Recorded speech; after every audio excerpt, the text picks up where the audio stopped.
All right, we are live. Welcome, Mark. How are you? I'm excellent. Thank you, Tim. How are Nice, you? good to hear. It's good because it's really warm where I am. I'm actually in shorts and flip flops. Imagine that, Oh, because my colleagues in San Francisco were looking at snow this morning. This is oh, ridiculous. well, How's it for yeah. you? You're quite close to me, It right? relatively close. We have now actually like 10 degrees, which is sort of Oh, warm, but it was like -3 like a few days ago. So who knows? I'm sitting at like 25 now. Oh, nice. Bit more Well, south, I guess. yeah. Um, anyway, so this is Unpack the Stack, a live stream where we kind of just unpack any sort of stack and we dive in, we go into the nitty gritty of the code. And today is really awesome. And so, because we have Mark and we're going to basically just unravel the DNA of modern frameworks by actually just building one or using some tools from others and then figuring it out a little bit. And I might have made that way too big. But, anyways, Mark, tell the audience something about yourself, who you are, what you do, stuff like that. Sure, yeah. I'm a DevRel lead at We Are Developers, where I'm not the traditional DevRel lead where I advocate for a product or anything, but I help out a lot creating very cool events for developers. Actually, next big one coming up in July. Oh, It's yeah. called the We Are Developers World Congress, if you want to look it up. So I do a lot of that. I'm still working on a secret project which is part of the Congress, but it's not out official yet. So it's a Oh, very yeah. cool thing we do there. Yeah, I am or were, well, I still am a full stack developer. Mostly I work with Nuxt, Vue, Node.js, and so on, MongoDB. Uh, Not so much anymore, but yeah, Vue.js. Nuxt, I dabbled around in Astra. I really like it. Oh, I have yeah. to get Us more too. We had into a that. stream last week. It was so much fun. That worked Yes, really I well. jumped in a little bit too late and I had to go, but Yeah. I saw Elias's talk on in Vue.js Amsterdam. Yeah. So yeah. Yeah, that was good fun. Anyway, so today we're going to be talking about initially we're starting with virtual DOM, right? Because Yes. and then later, if we have the time, we might dabble into a little bit of reactivity as well and how that kind of is set up. I'm pretty excited about this because when I came up, I think we were relatively similar in age and how we worked. And so we didn't have all the fancy frameworks. I even saw jQuery come up and then we had mood tools and prototype. And then slowly it became, I think Angular was first, but that was not my preference. When Vue came, that was different for me, Yeah, anyways. How was that I for mean you?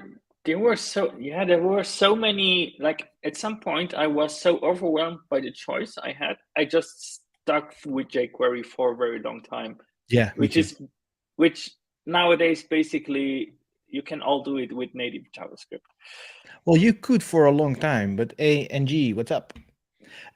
Essentially, I Gee. think you could, but you had all these browser differences, and that was just jQuery was just Safari and IE6 differences, essentially, right?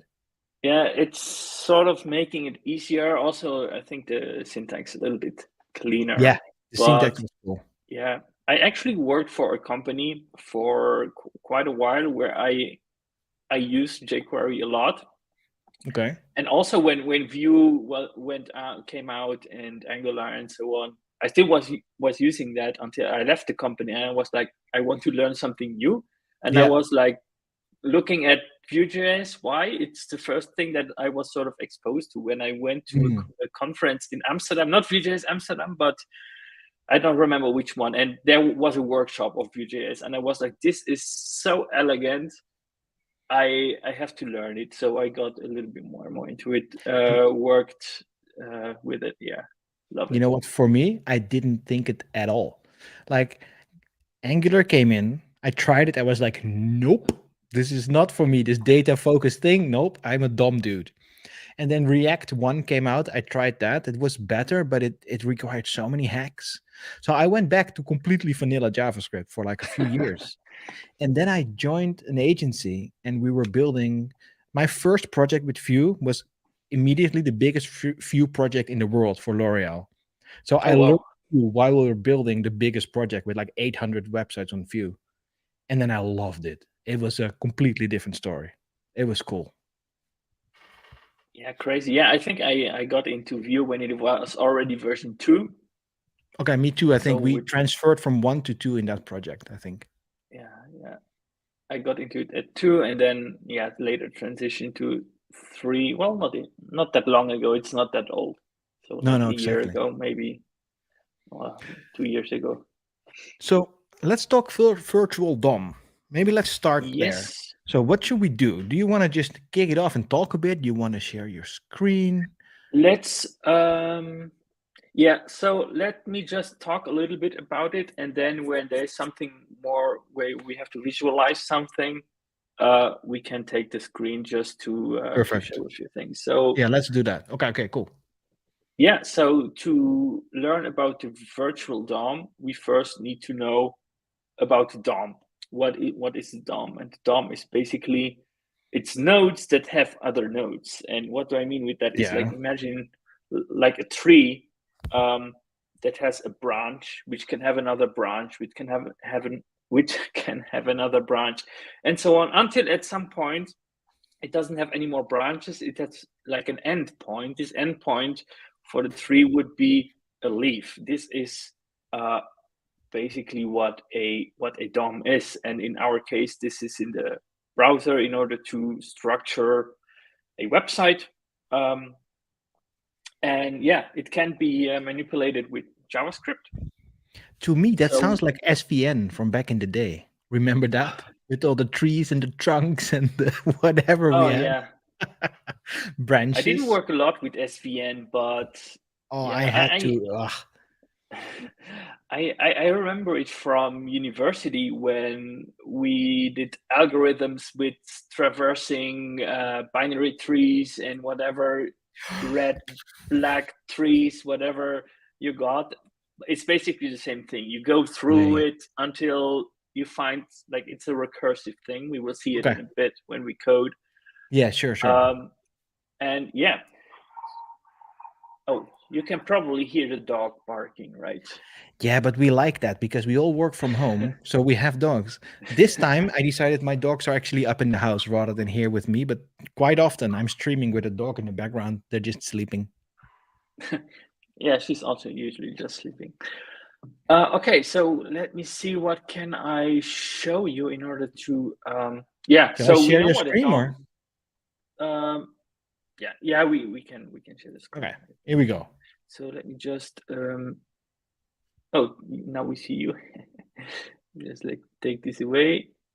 Now I'm just not looking at the camera anymore, which is here. I'm looking at here when I talk to you, but okay. So yeah, now you see the screen, right? Yeah, here we go. Okay. What is the virtual Okay. DOM? There we go. Yeah, so this is a very short explanation, virtual representation of what is the actual DOM, what we now talked about. Well, Yeah. actually, let's go back. This is what I mean when I talk about the actual DOM. This is actually the part of the actual DOM of Vue.js.org, of Okay. Vue.js.org official website. So we can see here we have a body which has a bunch of different nodes. This is how we call it, nodes, right?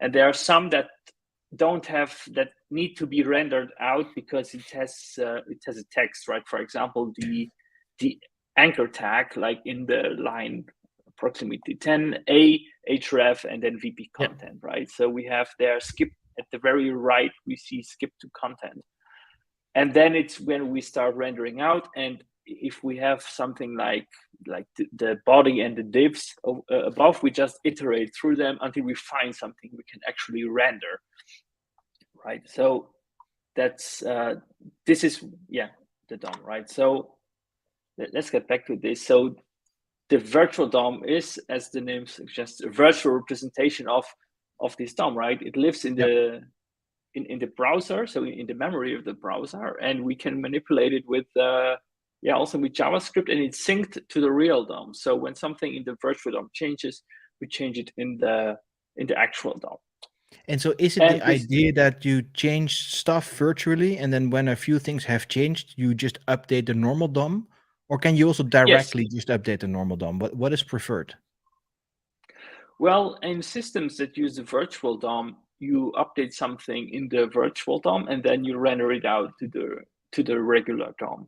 But there are also frameworks that don't even use a virtual DOM. Yeah, That, exactly. for example, Petit View doesn't use a virtual DOM. All It right. just uses direct manipulation of the DOM, which is something you can do.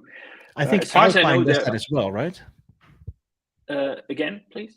I think Alpine JS does something similar. It's just attached to the normal DOM and does some changes when needed. I'm not sure, but Yeah, I I think think so. I saw something like that. Alpine also, like they draw the comparison Petit View and Alpine that they are very similar. Okay, okay. One of which is not using a virtual DOM. As far as I know, using a virtual DOM has some performance, let's say, advantages, but I think it's more about, and I think this is, I have it also somewhere here. It's to reuse outside of the browser. This is the third point here. So, for example, if we want to create something that's not in our browser, where we don't render divs and spans and anchor tags and so on, but maybe something from like in for Android in Java, right, or in Swift, we can use the same virtual DOM, but we render it out to somewhere else. I think this is where it becomes interesting. I remember Evan, you talking about some experiments where they use the Vue3 virtual DOM to render WebGL components, something like Ooh, that. this sounds interesting. A little crazy. It's a bit like Trash JS, but then different, I guess. I don't know about that, but yeah. So the idea is basically to decouple the logic. When we decouple the logic, we have this benefit, right? That we can reuse it somewhere else. Yeah. And yeah, it's easier to programmatically just manipulate and inspect. So it's easier to just go your virtual DOM. We will see a bit how it's structured in Vue3. At least it's very easy. So you just have a node and then you have children, and then you have other nodes which can have children, and this goes on, and it's very easy to iterate. When you do this in plain JavaScript, it's a little bit more let's say not so maintainable, if you want to look at that way. This now is something that becomes important when we look at the code we will write in a second. So this is a very simple DOM, right? And let's see what we have here, right? We have three different things. So we have, this are the tags, right? The div, the h1, the ordered list, and then the list item. These are tags, right? Yeah. Then we have these things, which are attributes. They are called properties in Vue3. This can be a class. This can be probably a value for an input field. This can be the disabled tag for input fields or buttons, whatnot. And then we have the content. And here we see this will become a little bit important later when we code it. It can be a text, but it can also be a list of other nodes. So here we have to distinguish later on in the code, is this a text? If it's a text, we can render it right away. If it's not, we have to do something more. And yeah, this I imagine something recursive, right? This is going to be recursive. Yeah, cool. Which for beginners sounds very scary, but like the example is pretty simple. So also, by the way, the example that we code out, it's not that close to the actual Vue3 reactivity. There's a lot of stuff missing for simplicity in order to but that's explain fine. it well. Let's get the basics, right? We're talking about the DNA, right? It's the basics, yeah, exactly. Yeah. So you see, this is called children. In the second example, where we list out a list of three different fruits, it makes sense to call it children. But it's also called children when it's just a text. This is something we need to keep in mind when we code with it later.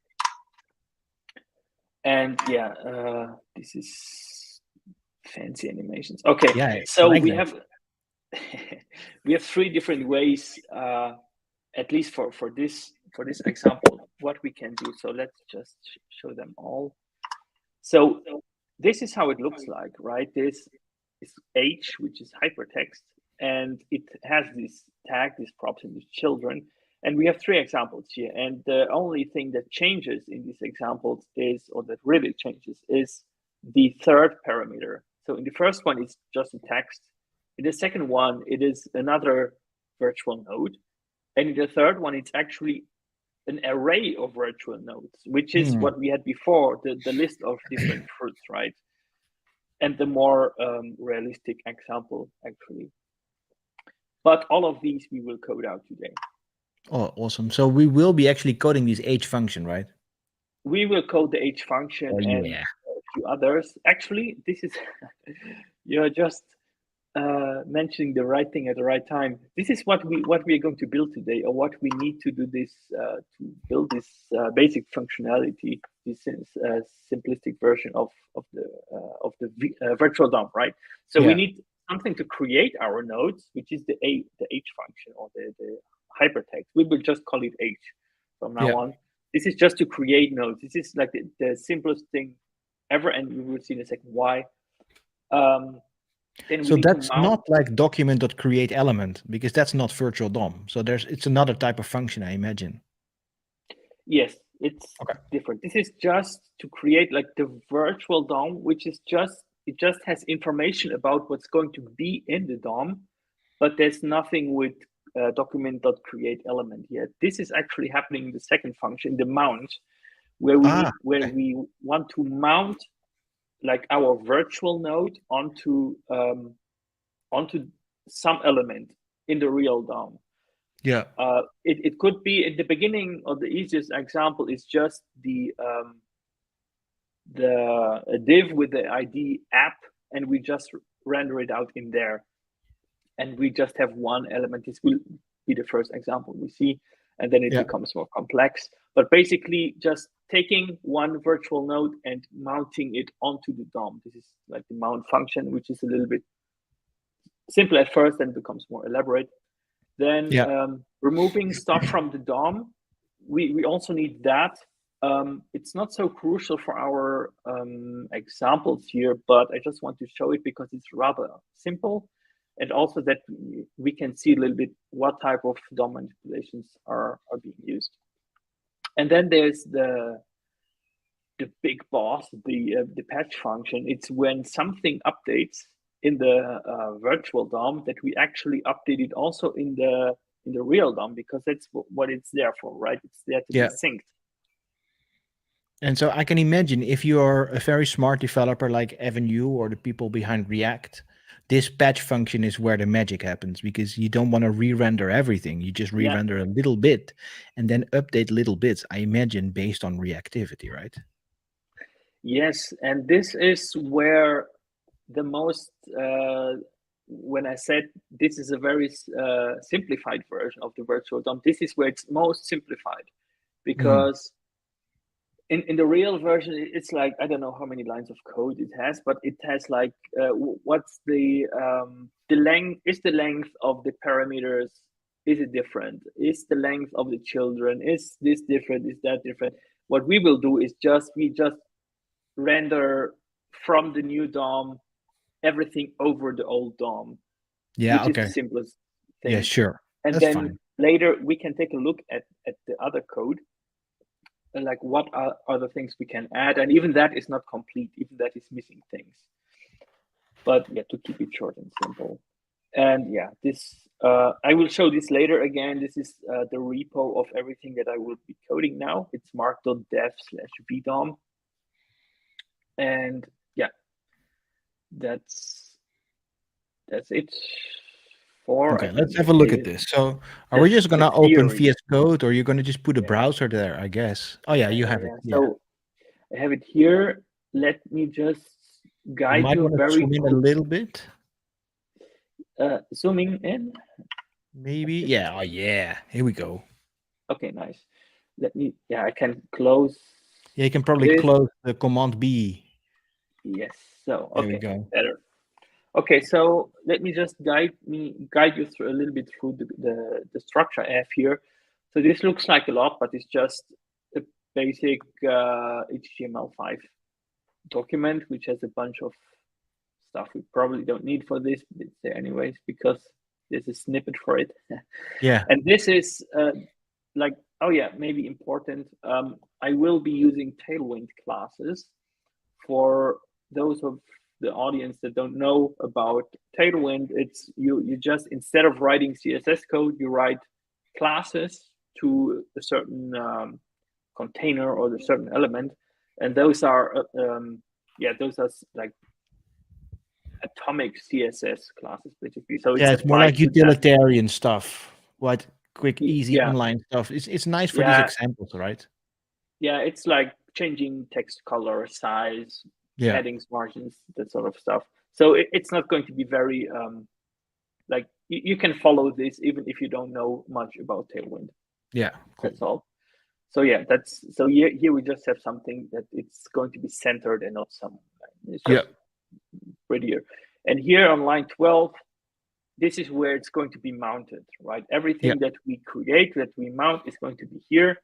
And here we already have our first, this you can ignore it for now. No, don't ignore it. Yeah, so yeah, here we create our virtual DOM, right? Which for now is going to be a paragraph with no properties and just the text hello, like the very basic thing. Then we get our element where we want to mount it, and then we mount it there. So we have the h function and the mount function here, both of which are not implemented. Nothing of Yeah, this we is still have to implemented code yet. these. We still have to code it, and that is what we are going to do now. Cool. So let's just start with writing what we need. We need the h function, right? And then what else do we need? Did I say we need the mount function? The mount. We need an unmount as well, which is removing stuff from the DOM. And then we have the patch. Yes. So I can't believe that you're actually coding this from scratch without actually like copy pasting some example. You're a real boss, man. I love it. I mean, this is how we can show people that it's not some sort of black magic. That is just exactly. This step is by step. realness. Okay, so let me just fill out the parameters here so we can sort of have an idea of what we are going to do. Yeah. So here we already saw in the h function, there's going to be a tag, which is h1 div span or whatever. Then we have the props. The props. Props. Yeah, I have this relatively new keyboard, and it's like, I show you. It sounds good though. What is it? Can you show it to the camera? It's like oh wow. It's like it's called an ultimate hacking keyboard, and it's a split keyboard to be more like, so it has two halves, and it's to be more ergonomic and so on. And yeah, I got it, and I still get used to it. I do typing classes, how do you say, like touch typing to type without looking, and so I'm still not 100% on this, but that's why if I type something wrong here, you have an actual real reason, because for me, I just have a normal, very nice keyboard, and if I make mistakes, it's just because of me. You at least have like a new fancy style, so we're good. Yeah, but you know what? I like when I practiced this earlier today, I was like, yeah, I mistype things, and let me just take my other keyboard. It will be faster. But I already got used to most of my new keyboards things that I'm like, okay, yeah, let's just you just go for it, man. Jump off the cliff. That's fine. Okay, right, let's get back to our h function. This is easy. The tag, the props, which could be a class, could be a value, but could also be an event handler, like on click, on input, whatever. And then we have our content, which we said is called children. Okay, here on the mount, we can read it as it's going to happen. So we mount a virtual node onto a container. So we take, actually, let me just comment something here for people that look at this. This is to create a virtual node, okay, the H function. So when this is created, we want to mount. So everything when in the code it says vnode, this is just what this will return, right? So we mount our virtual node onto a real container. Here is an element in the real DOM, right? Then we unmount. This is just a vnode. We don't need a container because we can get it from the vnode. Oh, really? I thought it was always like vnode.parent.remove or like there's, well, that's, I'm it's thinking like about DOM parent node dot remove, but we exactly. have access to the parent node from here, so we just This need is true. to remove this, and it's actually pretty good. So Unpack, this is it's basically replace. Oops. Yeah. There we are. Okay, yes. Replace the vnode vnode 1 with the vnode 2. So okay, makes sense. vnode 1 is the old version, the vnode 2 is the new version. Okay, so let's get back again to our example here. Let's take a look at it. We have our tag, which is a paragraph tag here. We don't have to worry about props, which is good, and we just have the text here. So let's see. Our virtual node, we saw a little bit from the presentation. It's nothing else than something like this. Like there's a tag, and let's like H1, for example, and then there's props, which has classes or something, and then here we have a text, which is children, which could be an array of things, but could also just be a text. But so yeah, we already passed these things over to the H function, right? So we can just return this and just go ahead and remove this.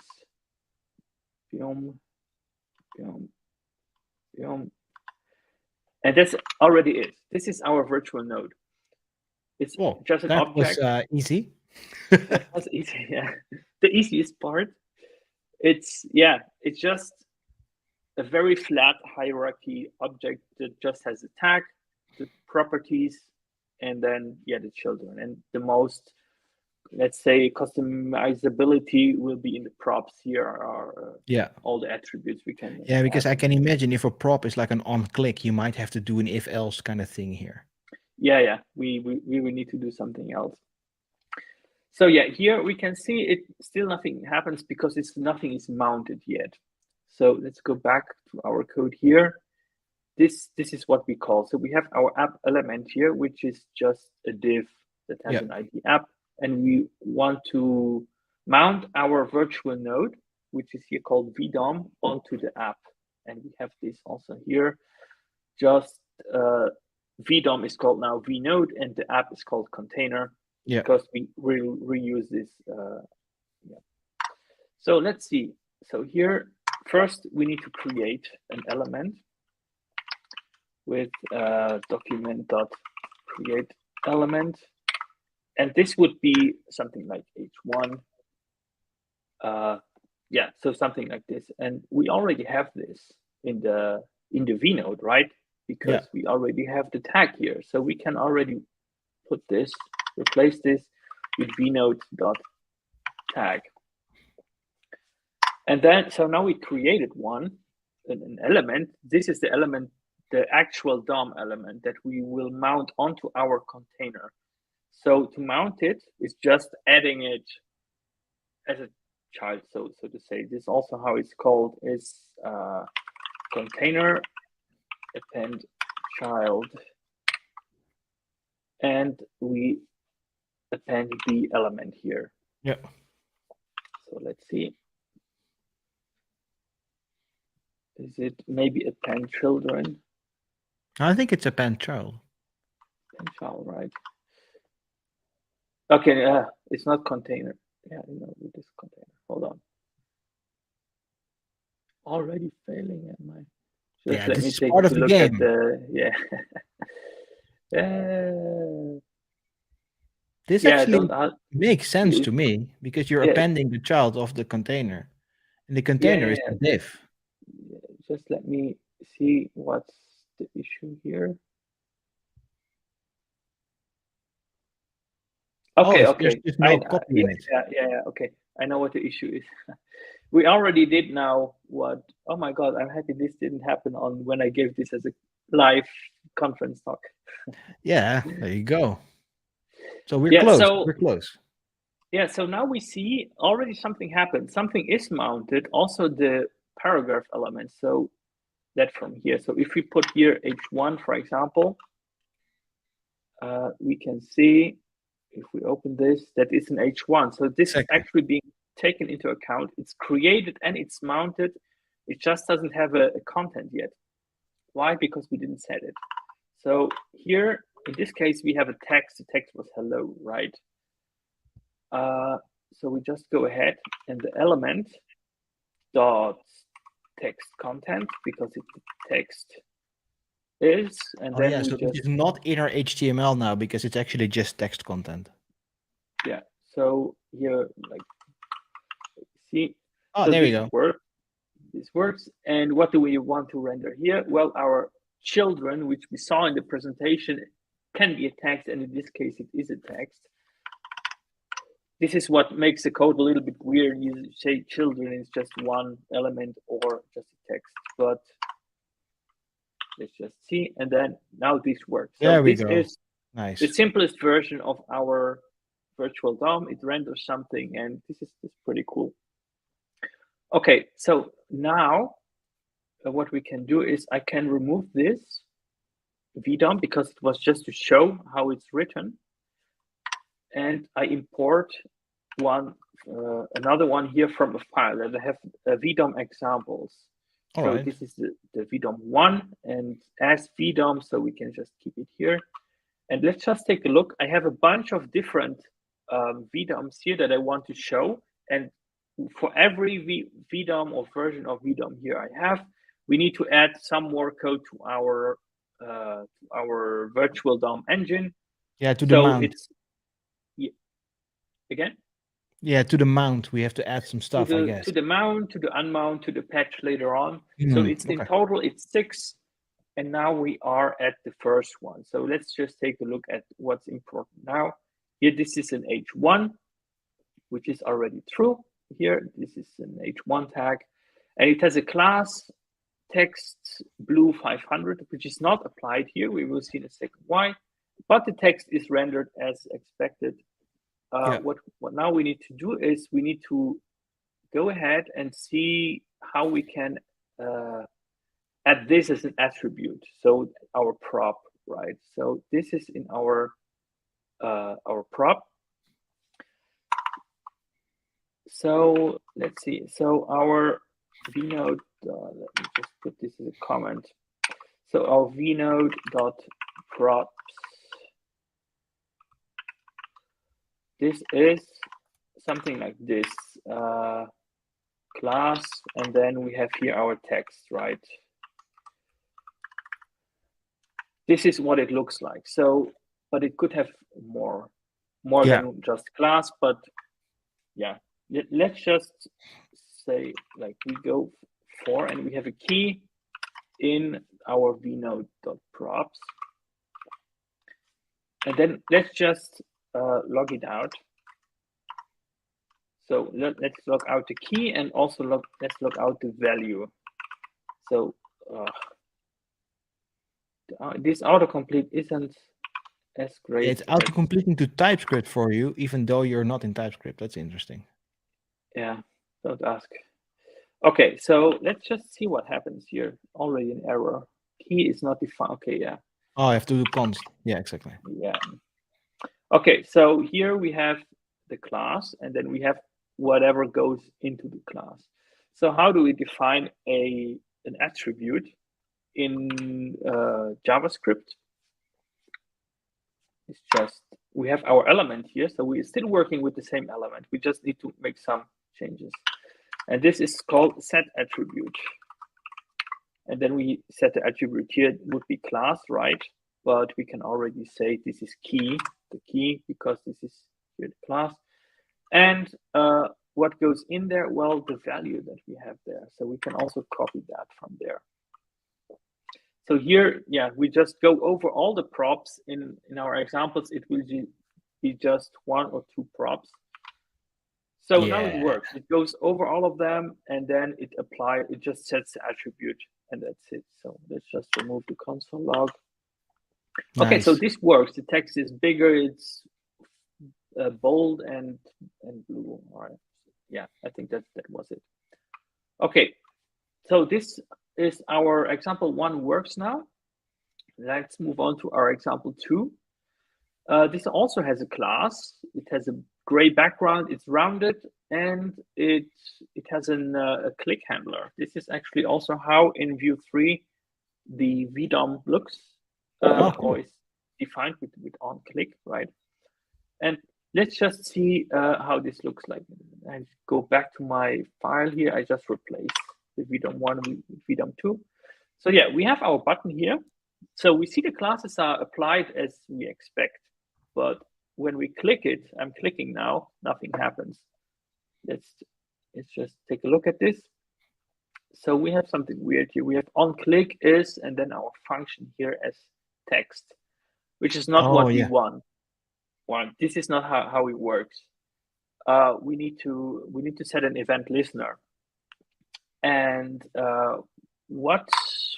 so how can we detect if this is an event or not? Let's just say there are no, let's say all the attributes that are supposed to be events start with on input, on change, on click, and so on. So we can do something like if the key starts with on, then we have an event. And not. How is there a function called starts with? I've never used that. That's cool. Me neither. Before this, I always use like includes for example, but this is better for this one. Yeah, this is better. Like you could probably also write a regex for this, but I don't know. Yeah, not regex very well, and it's not very maintainable. So yeah, this makes sense for this for sure. Yeah. So okay, when it starts with on, and let's see again, we have on click something like this here, but we actually want to do is click, because what are we going to do? We add an event listener. So to the element, add event listener, and then here would be something like click, and then we have here our function, right? Yeah. But we get on click and we want click. So we need to do some string manipulation here in order to transform this. So let's just call this event name is our key. And then we slice off the two first characters in this case. And then we have just click, but still with a capital letter, and let's just say two lowercase, just to be sure. And then it should be from on click like this to just click like this. And let's just do this. And what is our value? It's the same. It's the same as this. It's just not it's just our. It's just whatever the value is, but whatever is in there. Here it was a text. Here it's a function, right? So we save it. Let's try again. There we go. And cool. I can't zoom this in, but it works. Yeah. But let's just see. Can we inspect this? I'm not sure if you can see the event. Oh yeah, there it is. Event listener. Yeah, there it is. Cool. So we have our event listener click. So if I comment this out, there will be no event listener. So we added the event listener. And what's in there? So we have the correct item here, the correct element, and here's our handler. which sets an alert, which is exactly what we wanted. Yeah. And we can also see the on click here is gone because it doesn't even enter there to set the string. It just sets an event listener instead. So I would say this is success for VDOM number 2. Let's go to the third one. So here, the thing that changes is, so it's a div. So this is just a tag. We have some props. We already have this working, but instead of a text, it's now a virtual node. So this is going to be an object. Oh yeah, so you're literally just adding yet another one inside, another header one. Yes, exactly. Yeah, cool. So, and here, this is what happens, an object. Why? Because of this, because it is an object. Yeah. Because yeah. You see here, it's just, instead of text, it's another H function, right? Okay, so we need to differentiate here a little bit. So let's just say if the type of our children, because this is the issue, right? The children are not what we expect. So if this is a string, we can render it out as a string. Let's just put this there. Yeah, but this makes sense. If not, we have our we can already see something happens. The object. So we are now in this else. So what are we going to do here? We actually, this is where the recursion comes a little bit in. Let me just write the code first. We mount our element. We mount our children. Children, exactly, to our element. So what does this do now? It calls itself, which can be mind bending when you're not like that into recursive, but this is like it enters again, but at some point it's going to be a string.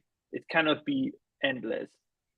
And when it's a string, it just renders it out, or it changes the text, right? And then it's over. So it goes into this as long as, so it goes into this. So if there would be another virtual node as children, it would do the same until it's actually a text again, and then it goes out. So this is what it does. Let's save it and see, and it works. Nice. So now we have this. So I can also demonstrate this. We have an H1 here, and let's just say we have another H of span. Let's just say we give it another. It has to be an object. Yeah. Yeah, we have to give it another. Let's say text color, text red 500. This makes it text red, and then we set, ABC. That's another thing. So we can see that it still works, and it does render out the separate span here. So this would go on and on and on until at some point it's a text, because it's recursive. Yeah. Awesome. So this is pretty cool. Let's just put it back. Yeah, because we want to see pizza. I'm hungry now. Everyone loves pizza. Yeah. Yes. Okay, so our next example. So we are already pretty far, right? We're going. Render text. Yeah. We have attributes. We have event handlers. We can render virtual nodes instead only text. And now comes a little bit more complicated. We render, instead of a virtual node, an array of virtual nodes. And in this case, there's also one virtual node that has, again, an array of virtual nodes. So this is also something recursive again. The only thing we have to see is, when we get our children, what is it? Is it a text? Is it a virtual node? Or is it an array? Yeah. And this is what we're going to do now. So what I like to do is just else if, and then we just check. Oops. we just check if the children is an array. So we use the array is array. Oh yeah, exactly. Awesome. So this returns true if it's an array. If not, it goes to mounting just the virtual node. But now we have an array of virtual nodes. So we go, now it actually, it's the first time it actually makes sense, right? The vnode.children, because it's the And now first suddenly time it finally actually have children. we finally children, not just children, right? And what do? We iterate, and so we have here a child. And well, we want to do the same as here. We just want to mount it, but several times. So the several times we have it, we iterate through it, and then let's just copy this here. And well, instead of children, well, we have this child we iterate over. Yeah. And this should already be it. So it goes in, it sees this is an array, it iterates, and then for each of these children, it mounts it onto the element, which then goes back again in. And in some cases, it's like, oh, it's a virtual node, oh, it's just a text, or oh, it's another array. And all of these cases are handled. So let's just, oh, I didn't eat. Yeah, you need to save the view DOM also. Yeah. Oh, so yeah. Nice. So this is already pretty neat for our mount function. It does almost everything we need, right? It renders text, attributes, event handlers, etc. Children, now actual children. You see, I'm into junk food. Yeah, I'm hungry now. Okay, so let's take the next one. We're almost there. Wow. This is a reference to a famous singer. You know who? I don't know. I should know. I'm a musician. Why don't I know this?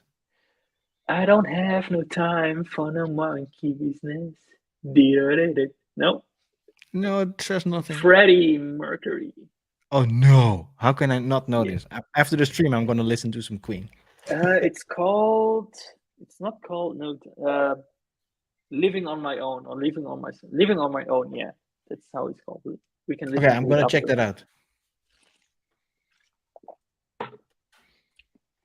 Okay, so what happened here? So what happened here is, it's a little bit a silly example, but the idea behind it is we have a DOM with few elements, and we just want to remove one of the elements.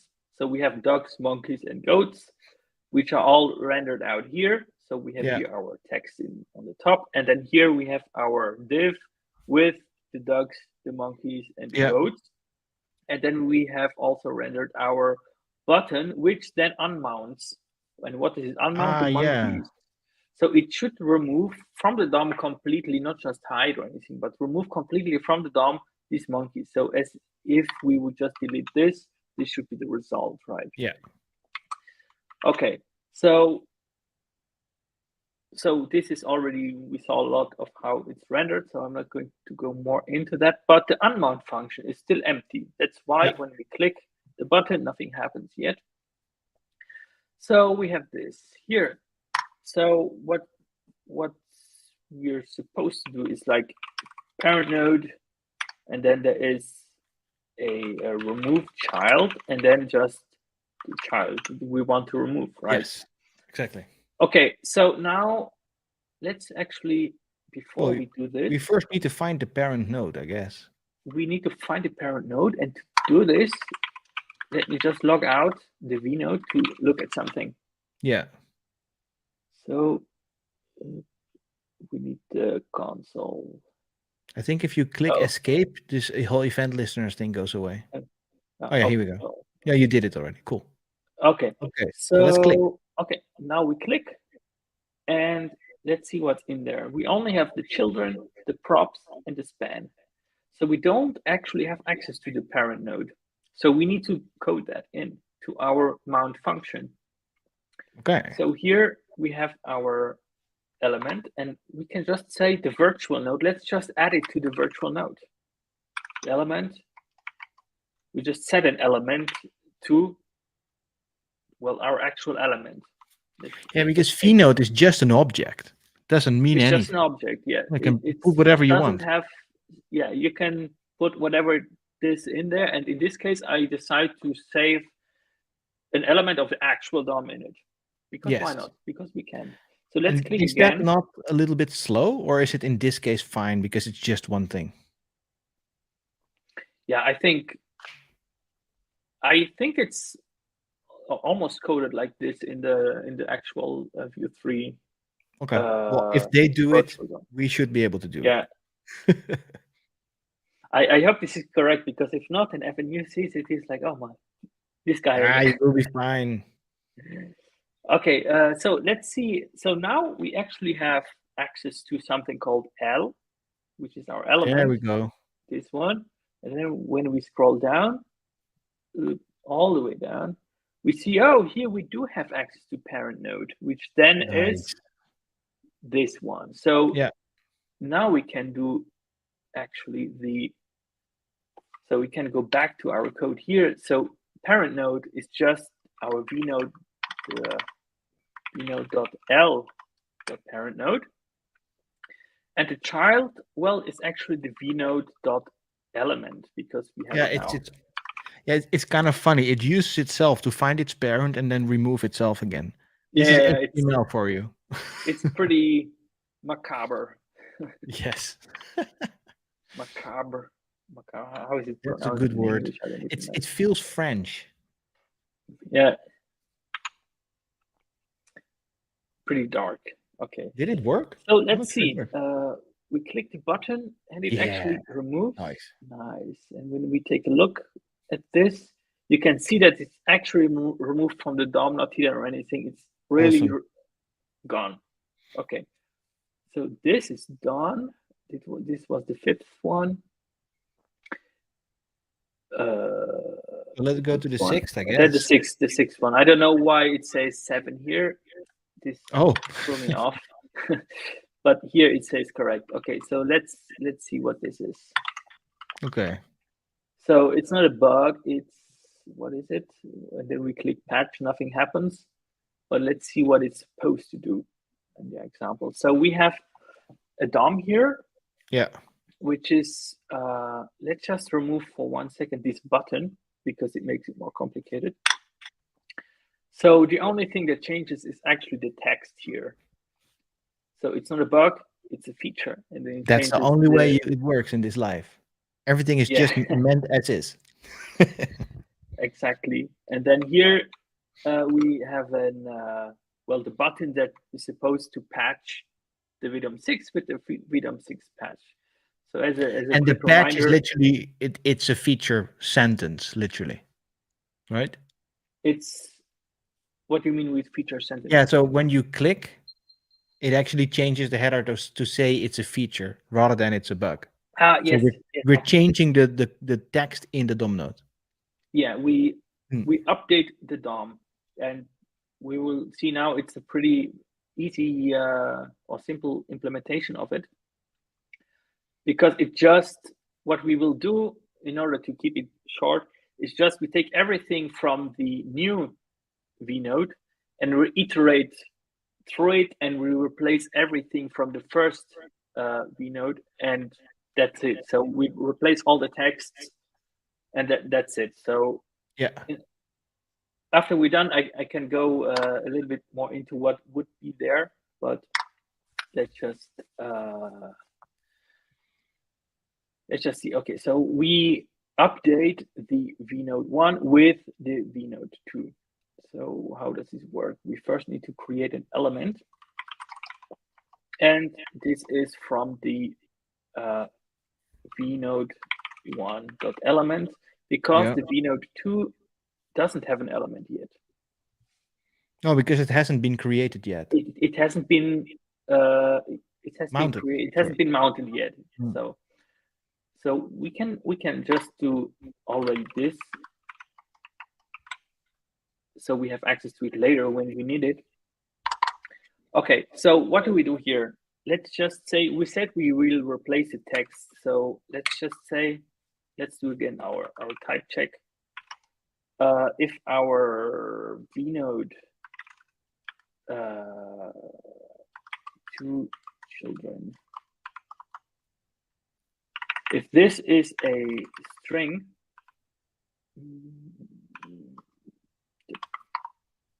then do something. If not, do something.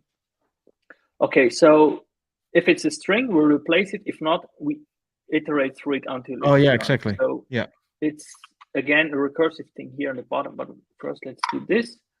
So here we have our text content, and we just replace, so the L it's from the node vnode 1, right? So it's what we want to have. We replace it with the new one, the vnode 2.children. Okay, this makes sense. And now nothing happens yet because it's not iterated over it yet. So if it's not a text, then we need just to patch it again, or to enter again in the patch function until we arrive at a point where we will be able to replace or to render something new. So we patch, what do we patch? So let's just write our function, a good old fashioned for function, something you don't We see like every day those nowadays. So we iterate through, we could go either through all the children in the first or in the last. Let's just say from the vnode 2, iterate over all of those, length. And yeah. and then we plus this. Yeah, exactly. Yes, okay. And here, yeah, we patch. And we patch the vnode 1 children. Come on. There we go. Of position I with the one of vnode 2 position I. Okay. I think this is by far the most complicated function, even though it's not that complex once you see it work. Yeah, but to yeah. get your brain to this one, it's harder. Yeah, this is also because it's again recursive. Yeah. So it has to go. So it requires a little bit of thinking through. That's why I published this on a GitHub repo, so people can take their time, look at it, and then exactly. Yeah. So let's see the magic. Okay. Let's see the magic. Let's see if it works. Patch. It's not a bug. It's the feature. So this worked. But I see a console error, I think. You don't see anything. Oh. Something is undefined somehow. Yeah, I wonder why this works, because it should be something like I smaller than. Oh, you're right. Maybe you're lucky because it's just one, and therefore the I just goes through it one time and it's fine. No, but it's 2 elements, right? It's this and this. Okay, let's like blissfully ignore and try again. Try again. Yeah, this makes sense. I guess we're writing code so often with React or Vue or Astro that we don't need real for loops anymore, apparently. Yeah. So what I am wondering is, for the people watching, but also for us, for you and me, I wonder how many people actually know all this kind of basic JavaScript. Because if you have the meta frameworks, you don't need to think about this stuff. Like, I have the privilege of being old, so I had only right? But then imagine you're graduating CS college now. You don't need this. Yeah, you don't need it, but I mean, you don't have to know all the document dot whatever functions, but it's great to know that there are things that do something in the browser for you, which would be nice. Like the basic things, create, add event listener is something that is still like very. That's used. It's still used also, like in Vue and stuff. But like all the things you showed me today, this is just like the alphabet I use to write code. So to me, this is quite normal. But I really wonder what other people think when they see this stuff. So if you're watching this, do we have people in the chat that maybe can tell us if they work with this kind of functions? Yeah, I'd love to know from people in the chat. Yeah, exactly. If not, Well, I can go very quickly into why this is very simplistic, because we just go like, if it's not a string, yeah. we just iterate through all the things and just replace it blindly. Mhm. And let's just take a look at here the extended version of this. Oh, you have some more fancy stuff. Here we go. So yeah, this is some more stuff.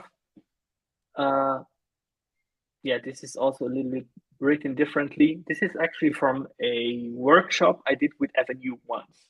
Oh, cool. So yeah, it's hard to keep up with that guy when he's typing, because he types incredibly fast.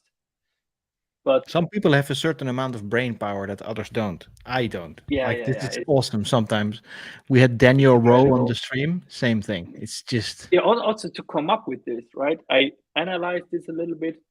I had the workshop with Avenue, and then I'm like, okay, this is how it works. I can teach people this, but to come up with it, yeah, like, yeah. you need to be some next level sort of developer, I think. So yeah, for example, here we would have a case where the tag name is not the same. So let's say we had an h1 and now we have a div. What do we do? Yeah, just mount one and unmount the other. Oh yeah. This then it's different, because then it's not actually patching. It's actually unmounting and mounting. Yeah, Yeah. and then yeah, this we have it. Yeah. Just replace when it's a string, replace it, and then we have something here. The old V node has string children. We just what is this? Oh yeah, has string children. Okay, when it has string children, and oh, my lights went out here. Okay, because it's 6 p.m. Okay, never mind. What is this? Okay, so if the old node has text and the new node has children, so we just set the text to nothing and we mount the new ones. Yeah, yeah. These are still relatively normal cases. Yeah, still normal cases. Then we have, if the length of the children doesn't match. For example, here you Oh, yeah. saw in the second one, we didn't actually have a button. We just have two texts, and the button is Exactly. actually still from the first DOM. We didn't patch it. So this would probably be somewhere here. So we have to search for the common length, and then we have to patch it just until the common length. So if we would use this, then the patch would disappear in our case. Exactly. What else do we have here? I don't even remember what this is. Remove the children that are not there anymore, so that have been removed. Yeah, if there's some Okay, I couldn't lingering explain the stuff. code to you. What the last one? All children was shorter at the newly added children. Okay, so yeah, keep the old amount of children, but add, if there are more, add the new ones. So, and this is also still simplified. So this is there's also attributes to patch those in an efficient way, and this is a little bit where the magic also comes in for Vue.js, where it's effective, right? We're not just updating everything; we just update the things we need. Yeah, And exactly. That's cool. that all happens in this patch function. But this is good for us. Yeah, now. and we're already over the hour point, and I think we Oh, covered as much as we can on the virtual DOM here, and this is super cool. So I do have one question. To me, this kind of, I'm not sure what makes it virtual DOM. This is maybe where you can help me, because to me this looks like normal DOM manipulation. What makes this virtual DOM? yeah, it makes it virtual DOM because we have this abstraction layer, right? Okay. Of this mount function, of this h function, and so on. So we can create a virtual DOM that is not necessarily like bound to the browser. So this mount function and so on, the patch function and so on, can be replaced with, let's say, WebGL, with something on mobile. So this Okay. is where I get it. it becomes more. So this is, if you look at this, it's just a fancier way of doing things, right? We could just copy paste this basically and into our code, and it would still work. Because you could essentially make the unmount to unmount something from WebGL or Swift or iOS or something, and then it still Yeah, works. Yeah, that's cool. exactly. So Having the you could, same VDOM. yeah, so you could make a VDOM and we can write a Flash application. Maybe we should try. No, I'm not Oh sure no, no, browsers will no, still do no. that. I'm out. I'm out with Flash. No. Oh man, that was fun. No, but this is actually cool. So it's still just DOM manipulation, but it's virtualized so you can optimize and do things here. Okay, that's cool. Thanks. Yeah, and I mean, if you have like, for example, the patch function, if you would do this like hard coded somewhere, and you would have it on different places, and then when you try to you find an improvement, right? You make it faster. You would have to change this everywhere. So this Oh is yeah, a nice exactly. abstraction for that as well. Um, So this is just one engine essentially that you can use anywhere. yeah, this is one engine that you can just And reuse. And I think in reality in Vue.js you don't really deal with this kind of stuff. Maybe with the H tag, so where you you just can, yeah. put it in the render function, but with all the mount, unmount, you can, but you usually don't touch it that much. What you might touch is maybe the H function that you pass into just the render function if you don't want to have a template. That Yeah, you can do. exactly. But yeah, you said we are Cool. over time, but one last thing I wanted to show Of you, course. I Let's already go. prepared it, is Yeah, this is cool. how does this tie into reactivity? Yeah, let's talk about that for a sec because that's super cool. Yeah, so here I wrote a small demo which does exactly that. It takes our where is it? Here. If you Our don't, VDOM yeah, that we just now wrote, and it takes the H, the mount, and the patch function, yeah, and it does a few things with it. And we use the Vue reactivity engine to do our reactivity for us. So we have a ref here, which is a counter, and then we have a render function, which uses the counter's value, right? So far, so good. yeah. So this is just, we can actually navigate there. Reactivity, HTML. Okay. So yeah, we have our counter, and then we have a button. That's it. Okay, yeah. And so then this is literally the same VDOM thing that we did before yeah, with so far click it's and the everything. same, with the only difference that here it has the counter value, right? And then Yeah, here we because this is a render it proxy. once. Yeah. So Okay. so now it's just here the render is just creating the VDOM. So Yeah. and all of this is the same as well. And here's where the reactivity comes in. We have our watcher, right? And if something changes within our VDOM, so in our render here, if something there changes, then we patch the VDOM with the new VDOM, Mm-hmm. and then it updates within the it patches it in our patch function. So it Yeah, it's updates literally it just under changing the HTML because that's how we just wrote the patch. That's cool. exactly. And let's see if it actually works. There you go. Nice. Noise. And this is how we could tie it into reactivity. But it's actually so easy. Luckily, we didn't have to write our own reactivity. But you do have a talk out there where you do this same thing about reactivity, right? Yes, I do. I Mm. gave it a few times, and the last recording of this is from October last year in Vue.js Germany. Ah, So cool. I can send you the link because it's a pretty good recording. I can send you the link so you can put it down here if you want to see Yeah. exactly Put the it in the same chat thing step here. by step with reactivity. Awesome.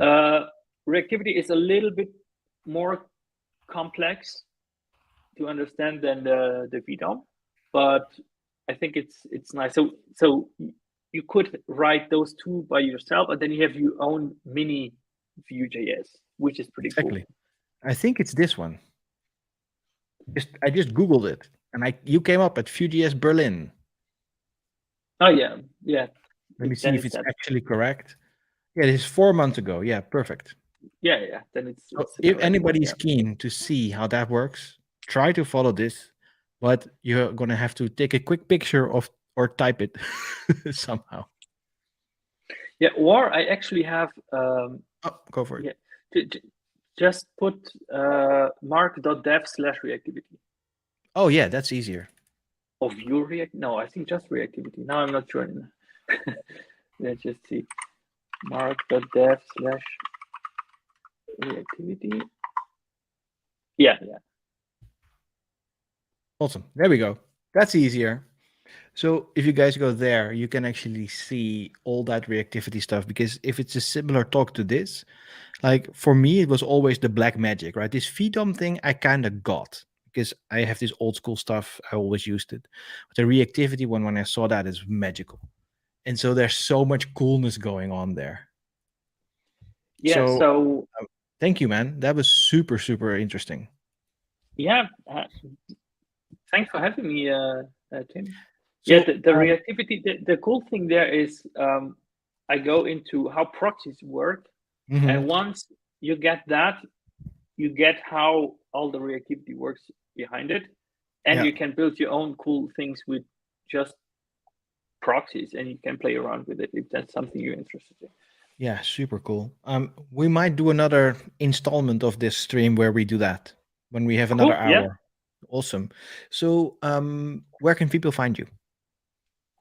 People can find me mostly on Twitter with Yeah, I prepared. Look. yeah, you're prepared. Yeah, and you add with DMarcBA. Mostly I'm there. If not, just go to mark.dev. There I have a bunch of. I'm on Instagram and Mastodon. Not Yeah, that I active on follow your Mastodon. airplane stuff there, actually. Yeah. Oh yes, I saw you following me. Yeah.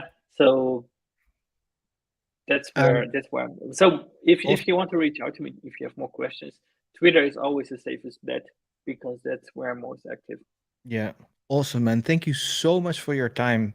I was looking out for this one to do this stream because I thought you were one of the better talks at most conferences where I see this kind of stuff. So I'm Awesome. very Thank happy you. you're That's on very here. flattering.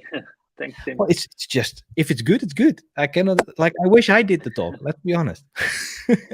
Super cool. Anyways, thank you so much, and for all the watchers, see you again soon, Yes. and cheers. Thanks everyone for tuning in.